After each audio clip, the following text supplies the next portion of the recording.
Cerita Silat Online Channel mempersembahkan serial Pendekar Raja Wali Sakti, episode Penyair Maut, bagian 7.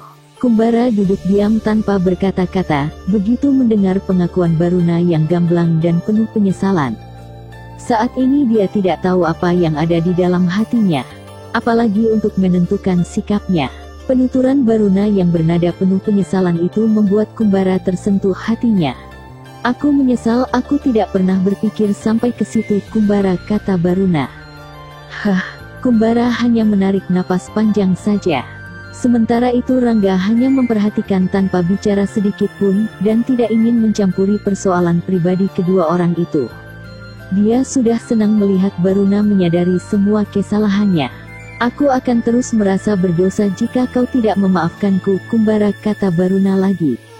"Lupakan," desah Kumbara pelan. "Kau memaafkan aku, Kumbara." Kumbara tersenyum, kemudian bangkit menghampiri Baruna. Sesaat dipandangi pemuda kurus kerempeng itu, lalu dipeluknya dengan erat penuh haru. Baruna tersentak sejenak kemudian melingkarkan tangannya memeluk Kumbara. Saat itu Pendekar Raja Wali Sakti menarik napas lega dan tersenyum lebar. Agak lama juga mereka saling berpelukan, kemudian sama-sama melepaskan diri.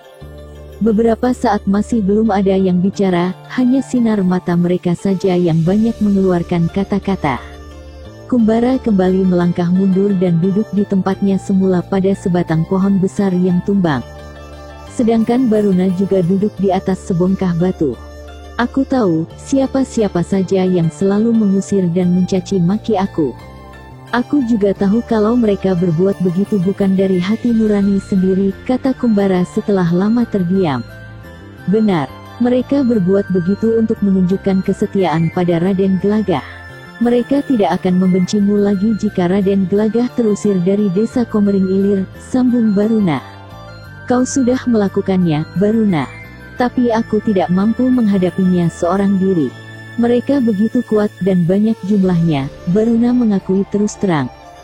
"Kau sudah banyak berbuat dan jumlah mereka pun sudah berkurang." Selak Rangga ikut campur. "Hanya orang-orang yang tidak berguna saja. Aku belum mampu menghadapi biangnya," Baruna mengakui dengan jujur. Kembali mereka semua terdiam.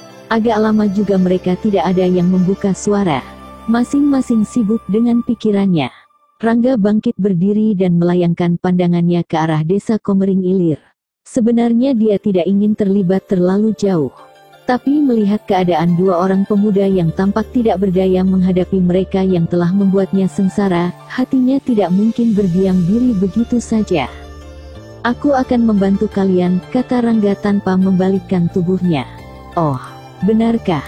seru Baruna gembira. Rangga berbalik dan mengangguk, bibirnya menyunggingkan senyuman. Wajah Baruna dan Kumbara jadi cerah. Lebih-lebih Baruna yang mengerti ilmu olah kanuragan. Dia tahu betul kalau Pendekar Raja Wali Sakti memiliki kepandaian yang sangat tinggi. Sudah dirasakan sebagian ilmu olah kanuragan pendekar muda itu. "Aku bersedia setiap saat," sahut Baruna tegas. "Bagaimana denganmu, Kumbara?" tanya Rangga tanpa bermaksud mengecilkan kehadiran Kumbara. "Yah, paling-paling aku hanya bisa jadi penonton," sahut Kumbara tanpa merasa berkecil hati. "Kau bisa melakukan sesuatu, Kumbara," kata Baruna. "Apa yang bisa aku lakukan?" "Kau temui Ki Ampar. Aku tahu kalau Ki Ampar tidak pernah membencimu. Katakan padanya kalau aku dan Pendekar Raja Wali Sakti akan memorak-porandakan kejayaan Raden Gelagah. Katakan pada Ki Ampar agar secepatnya menyusun kekuatan untuk membantu kami," kata Baruna memberi tugas. "Tugasmu kelihatannya lebih berat, Kumbara," selak Rangga. "Benar, karena kau pasti sulit meyakinkan penduduk," sambung Baruna.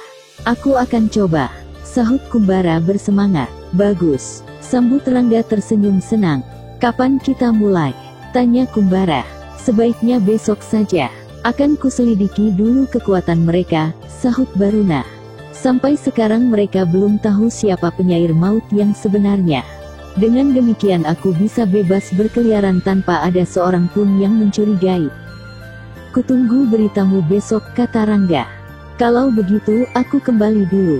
Matahari sudah terbit. Nenekku pasti sudah gelisah," kata Baruna pamitan. "Sampai besok, Baruna," kata Kumbara. Kita pasti bisa membebaskan Komering Ilir dari tangan jahat, sambut Baruna yakin. Tentu. Sementara itu, Nek Selong yang tidak tidur semalaman semakin gelisah karena cucunya belum juga pulang pagi begini. Perempuan tua itu membuka pintu rumahnya, dan seketika matanya membeliak lebar. Di depan rumahnya sudah berdiri Raden Gelagah, 4 saudara pengikut setianya, dan puluhan orang bersenjata golok. "Nek Selong, apa cucumu ada di rumah?" tanya Naraka dengan suara yang berat dan kasar. Nek Selong tergagap tidak dapat segera menjawab. "Jawab Nek Selong, di mana Baruna?" bentak Carika. Dia, Nek Selong mulai menyadari keadaan. Dia jadi cemas karena Raden Gelagah dan orang-orangnya langsung menanyakan Baruna. "Dia tidak ada di rumah, bukan?" "Di mana?" bentak Naraka lagi. Mencari kayu di hutan," jawab Nek Selong. "Pagi-pagi begini, aku lihat kayu bakarmu masih banyak." Naraka tidak percaya. Nek Selong tidak dapat memberi alasan lagi. Baruna memang tidak ada di rumah sejak semalam. Perasaan cemas mulai menjalari seluruh tubuhnya. Perempuan tua itu menyadari keadaannya. Perlahan-lahan ketenangan menjalari dirinya. Dia harus siap menghadapi segala kemungkinan yang akan terjadi. "Karman!" seru Naraka keras. Seorang laki-laki berusia sekitar 50 tahun datang terbungkuk-bungkuk. "Katakan pada perempuan tua ini apa yang kau lihat semalam," tegas Naraka. "Ampun, Gusti. Hamba melihat Baruna keluar dari rumah membawa bungkusan kain hitam kemudian pergi ke dalam hutan. Hamba mengikuti. Di sana dia mengganti pakaiannya, lalu kembali lagi ke desa dengan cepat. Selanjutnya hamba tidak tahu lagi, Gusti," kata Karman takut-takut. Nek Selong menatap laki-laki tua tetangganya itu. Hatinya bergolak dan darahnya mendidih mendengar penuturan Karman. Memang sudah diduga kalau cucunya lah yang selama ini membuat keresahan di dalam lingkungan kekuasaan Raden Gelagah. Ternyata cucumu punya kebolehan juga, Nek Selong, kata Raden Gelagah sinis. "Ampun, Raden. Hamba tidak tahu," kata Nek Selong masih berusaha menutupi. "Setahu hamba, Baruna tidak pernah belajar ilmu olah kanuragan." "Oh, ya. Lalu apa tujuanmu membawa Baruna setiap malam ke dalam hutan, lalu kembali menjelang fajar?" Tetap sinis nada suara Raden Gelagah. Nek Selong tidak dapat menjawab. Terkejut juga dia mendengar kata-kata Raden Gelagah. Sungguh tidak disangka kalau selama ini semua yang dilakukannya selalu mendapat perhatian dari Raden Gelagah. Nek Selong masih bersikap waspada meskipun kelihatannya ketakutan setengah mati. Namun sinar matanya sudah tajam, lebih-lebih memandang Karman. "Awas kepala, Nek Selong." Tiba-tiba Naraka membentak keras. Seketika itu juga dicabut senjatanya dan dikibaskannya cepat ke arah kepala Nek Selong. Sesaat perempuan tua itu terkesiap.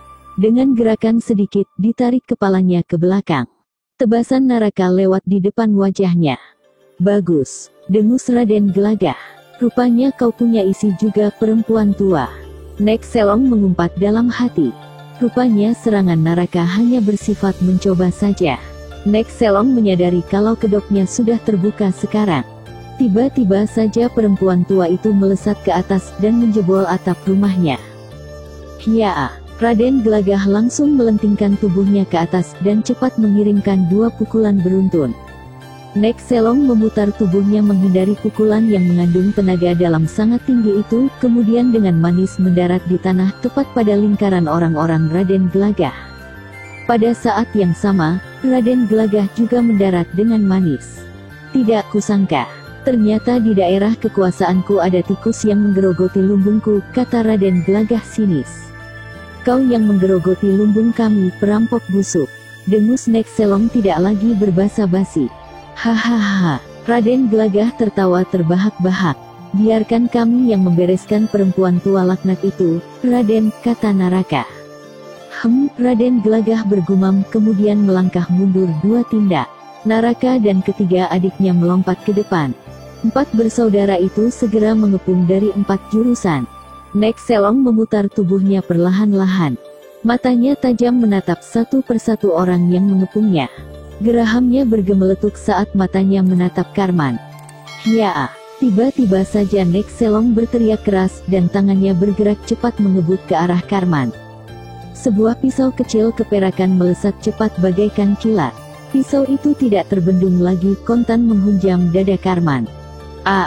Karman memekik keras. Belum sempat semua orang menyadari, tahu-tahu Nexelong sudah melompat menerjang Naraka.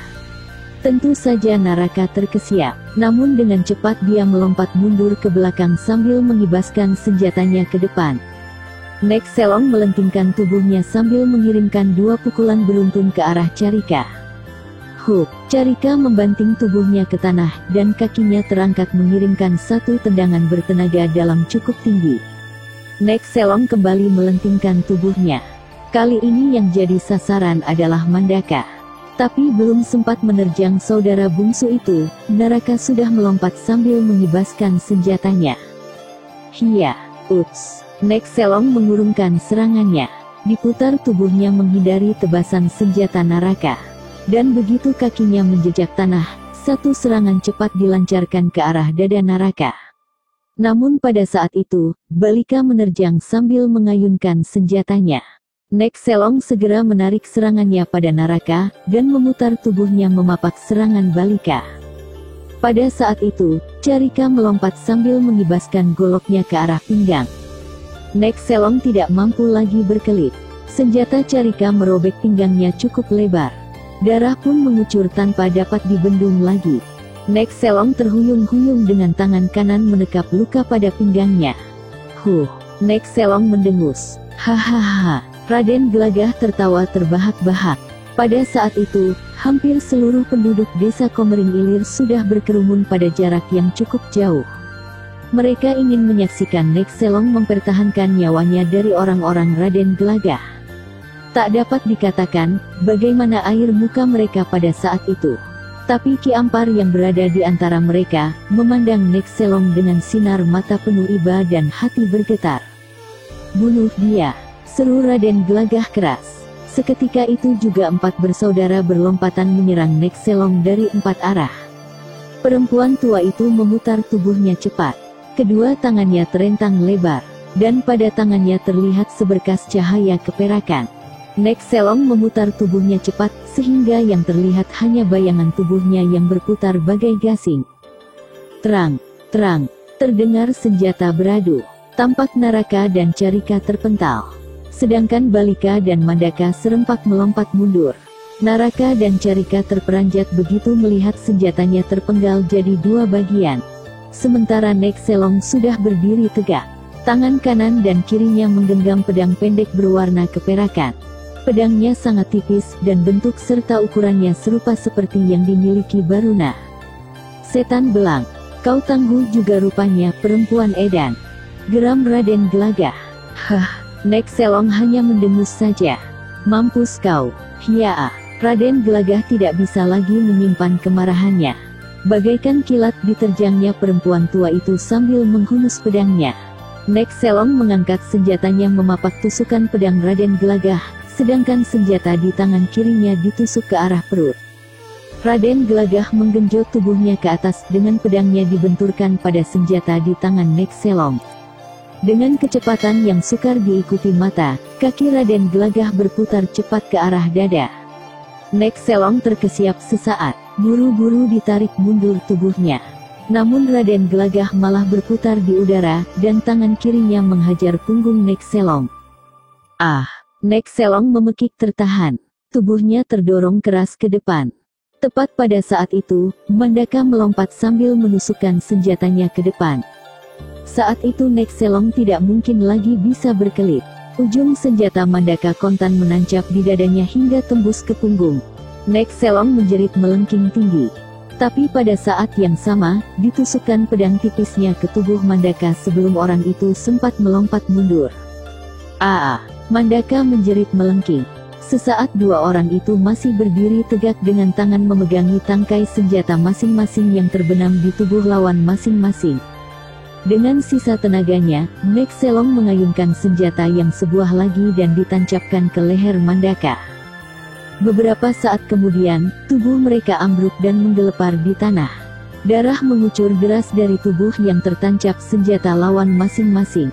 Naraka dan kedua adiknya terkejut melihat saudara bungsu mereka tewas bersama dengan Nek Selong. Kalau saja Raden Gelagah tidak segera mencegah, mungkin tubuh Nek Selong hancur kena amukan tiga bersaudara itu. Mereka hanya bisa memandang dengan sinar mata sukar diartikan dengan kata-kata. Tinggalkan tempat ini, perintah Raden Gelagah. Dua orang bergegas menggotong tubuh Mandaka. Raden Gelagah melompat ke punggung kudanya yang dibawa seorang anak buahnya. Tiga bersaudara pengikut setianya juga segera naik ke punggung kudanya masing-masing. Tanpa ada yang berkata-kata, segera ditinggalkan tempat itu. Membiarkan saja tubuh Nek Selong menggeletak tidak bernyawa lagi. Pada saat itu, dari kerumunan orang-orang, melesat sesosok tubuh hitam yang langsung menyambar tubuh Nek Selong. Begitu cepatnya melesat, sehingga tidak ada yang menyadari kalau tubuh Nek Selong sudah lenyap dari pandangan mata. Rombongan Raden Gelagah yang belum jauh meninggalkan tempat itu, juga sempat melongo. Setan belang, geram Raden Gelagah yang menyaksikan kejadian itu.